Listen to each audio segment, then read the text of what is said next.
ஐயா பிரம்மஸ்ரீ சத்குரு நித்யானந்த சாமிகள் ஆசியோடும் சித்தர்களுடைய அருளாசியோடும் உடுமலை பிரம்மஞான குழு பாடசாலை சார்புலையும் என்னுடைய சார்புலையும் அனைவருக்கும் ஆத்ம வணக்கம். உணவே ஜீவசக்தி, உணர்வே பிரம்மஞானம், அன்பே சிவம், மனமே குரு.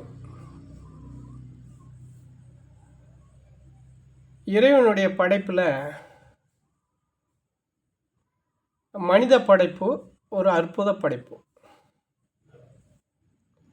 அந்த மனித பிறவி எடுக்கிறதுனாலே பல பிறவிகளை நம்ம கடந்து வந்து தான் இந்த மனித பிறவி நமக்கு கிடைக்குது. அப்படிப்பட்ட பிறவி நம்ம எடுத்து நம்ம என்ன நினைக்கிறோன்னா, நம்மளை அனாதியாக இருக்கிறோமே, அதாவது சொத்து சோகம் போயிட்டா அனாதின்னு நினைக்கிறோம், கூட இருக்கிற சொந்த பந்தம் போயிட்டா அனாதின்னு நினைக்கிறோம், நம்ம கட்டண பொண்டாட்டி பெத்த பிள்ளைங்க இதுக்கெல்லாம் நம்மளை கவனிக்கலைன்னா நம்ம அனாதின்னு நினைக்கிறோம். இது எதுவுமே நம்ம வரையில் நம்மளோட வரல.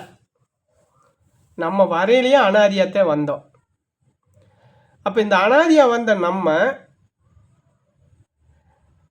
நம்ம எப்படி இவங்கெல்லாம் கூட இல்லாமல் போனதுனால நான் அனாதின்னு சொல்கிறதே அறியாமை. அப்போ அந்த அறியாமையை நம்ம உணரணும், புரிஞ்சுக்கணும். யாரோடவும் நம்ம வரல, யாரும் நம்மளோட வரல. போகும்போது யாரோட போகிறதில்ல, யார் நம்மளோட வரப்போகிறதும் இல்லை. இதை புரிஞ்சுக்கிட்டா நம்ம அனாதி இல்லை. இறைவனுடைய படைப்பில் அவன் இறைவன் தான் நமக்கு தாயுமா தந்தையுமா நமக்கு இருக்கிறான். இப்போ அனாதை அப்படின்னு சொன்னாலே அனாதை ஆசிரமங்கள்லாம் இப்போ நிறையா இருக்குது. அப்போ அந்த அனாதை ஆசிரமங்கள் இருக்கிறது யாருனால, யார் உருவத்தில் இருக்குது? இறைவனுடைய உருவத்தில் இருக்குதுங்கிறது நம்ம புரிஞ்சுக்கணும். நம்ம அனாதையே இல்லை, அது ஏதோ ஒரு உருவத்தில் ஏதோ ஒரு வகையில் நமக்கு உதவி செஞ்சுக்கிட்டு இருக்கான். அனாதைங்கிறது இல்லை. அப்போது நம்ம வினைப்பயனுக்கு தகுந்த மாதிரி நமக்கு பிறப்பு கிடைக்குது. அந்த பிறப்புடைய வரக்கூடிய அந்த விஷயங்கள் தான் நம்மளை இப்படிலாம் நினைக்க சொல்லுது. இப்படிலாம் அதை புரிஞ்சுக்காததுனால, இந்த வினைப்பயனால் தான் இது வருதுங்கிறத புரிஞ்சுக்காததுனால நம்ம அனாதை அப்படின்னு நம்ம நினைக்கிறோம். இதுக்கு ஒரு உதாரணம் பட்டினத்தடிகளுடைய இதில் பார்த்தீங்க அப்படின்னு சொன்னால், அவருக்கு எல்லா செல்வங்களும் எல்லா வசதி வாய்ப்புகளும் அரசனுக்கு மேலே வசதி வாய்ப்பு உள்ள மனிதர் பட்டினத்தடிகள். அப்போ அவருக்கே ஒரு குறை என்ன, கல்யாணம் பண்ணி 5 வருஷம் ஆகி அவருக்கு குழந்தைகள் இல்லை. அப்போ குழந்தை இல்லாத போது அந்த குழந்தை இல்லாத வருத்தம் அவருக்கு. அப்புறம் முதல்லையே அவர் சிவன் அடியார், வேறு சிவனுடைய அருளை பெற்று சிவன் ஞானம் பெற்றவர். அவரோட மனைவி சிவகலை. அப்போது இவங்களுக்கு குழந்தை இல்லை. இந்த குழந்தை இல்லாத கஷ்டத்தை திருவிடை மருதூர் ஈசன்கிட்ட அவங்க கோரிக்கை வைக்கிறார். எனக்கு இப்படி ஒரு குறை ஆயிடுச்சு, எல்லாம் இருந்து இப்படி ஒரு குறை ஆயிடுச்சு அப்படின்னு. அப்போது அதே ஊர் இவரும் கோரிக்கை வைக்கிறாரு. அதே ஊரில் சிவசர்மர் அப்படின்னு ஒரு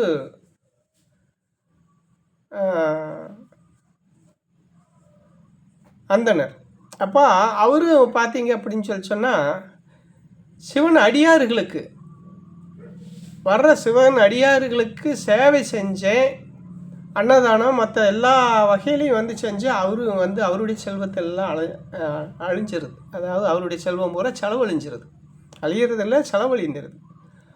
அப்போது ஒரு கட்டத்தில் அவருக்குமே இருக்கிற செல்வமெல்லாம் அந்த தான தர்மத்தை செஞ்சு அடியார்களுக்கு தொண்டு செஞ்சு அதுவெல்லாம் காலியானதுக்கு பின்னாடி எது செய்யறதுக்கு வழி இல்லாமல் வறுமையில் இருக்கிறார். அந்த வறுமையில் தன்னுடைய மனைவியோட தாலியை கூட விற்று அந்த தர்மத்தை செய்கிறார். அப்போ இவர் சிவதர்மர், இவர் அவங்க மனைவி பேர் சுசீலை. அப்போ இந்த சைவர் வந்து என்ன பண்ணுறாரு அப்படின்னு சொல்லி சொன்னீங்கன்னா, அவரு வந்து கஷ்டத்தில் இருக்கிறபோது, ஒரு நாள் வந்து அந்த திருவிடைமருதூர் ஈசன் வந்து இந்த ஆ சைவர் கனவுல வந்து இந்த மாதிரி வந்து, "நானு குழந்தையா வந்து தீர்த்தங்கரையில அந்த வில்வ மரத்துக்கடியில நான் வந்து குழந்தையா இருப்பேன். நீ என்னைய வந்து குழந்தைய நான் அங்க உருவெடுத்து இருப்பேன். என்னை எடுத்துட்டு போய் அங்க குழந்தை இல்லாத கஷ்டத்துல பட்டினத்து அடிகள் இருக்கிறாரு. அந்த பட்டினத்து அடிகள்கிட்ட போய் என்னைய கொண்டோய் குடுத்தீன்னா, என்னோட எடைக்கு எடை வந்து அவரு உனக்கு பொருளுதவி செய்வாரு. பொண்ணு பொருளெல்லாம் குடுப்பாரு. அத வாங்கி நீ உன்னோட வறுமைய தீர்த்துக்கன்னு" சொல்லி கனவுல சொல்றாரு. இந்த சைவரு வந்து அப்போ இவரு வந்து என்ன பண்றாருன்னு கேட்டீங்கன்னா, ஆ அதே மாதிரி இவரு வந்து அங்க போறாரு. போய் அந்த தீர்த்தங்கரையில் வில்வ மரத்துக்கடியில சிவன் வந்து குழந்தை உருவத்துல இருக்கிறாரு. அத அவர எடுத்துட்டு போய் பட்டினத்து அடிகள்ட்ட கொண்டு போய் குடுக்குறாரு. அப்போ பட்டினத்து அடிகளும் சொல்றாரு, "நேத்து என் கனவுலயும் வந்து அந்த ஈசன் வந்து இந்த மாதிரி குழந்தை கொண்டு வருவாரு. அவருக்கு வந்து நீ பொருள் உதவி செஞ்சிரு" அப்படின்னு சொல்லி சொன்னாரு. அதனால நீங்க என் கனவுலயும் வந்து சொன்னாருன்னு சொல்லி, அந்த குழந்தைய வாங்கிக்கிட்டு பட்டினத்து அடிகள் வந்து அந்த குழந்தைய வாங்கிக்கிட்டு, அவருக்கு அந்த எடைக்கெட பொன்னும் பொருளையும் குடுத்து தாட்டி விடுறாரு. அப்போ அங்க என்ன ஆகுதுன்னா, குழந்தை இல்லாத குறை பட்டினத்து அடிகளாருக்கு தீர்ந்துருச்சு.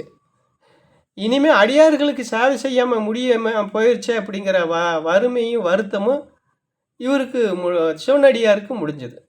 அப்போ 2 பேத்துக்கு இருந்த குறை நிவர்த்தி ஆகியது. இது ஒண்ணு. இன்னொன்னு பார்த்தீங்கன்னா, ஒரு குழந்தை, இந்த குழந்தைன்னு சொன்னதுனால சொல்றேன். இந்த குழந்தை இப்போ ஒரு குழந்தை வந்து அனாதையா வந்து விட்டுர்றாங்க. இன்னைக்கெல்லாம் வந்து அந்த மாதிரி இருக்கு. அந்த காலத்துலயும் இருந்திருக்கு. அப்போ ஒரு குழந்தை வந்து அனாதையா போயிரும். தாயும் ஏதோ ஒரு காரணத்தினால தாயும் தகப்பனும் இழந்துருது அது. அப்போ அது தாயும் தகப்பனும் இழந்து வீதியில நிக்கிற போது, அத வந்து குழந்தையே இல்லாத ஒருத்தரு, குழந்தைக்கு வழி இல்லாம இருக்கிறவங்க வந்து அப்படி ஒரு குழந்தைய வந்து அவங்க தத்தெடுத்துக்கிறான்னு வச்சுக்கோங்க.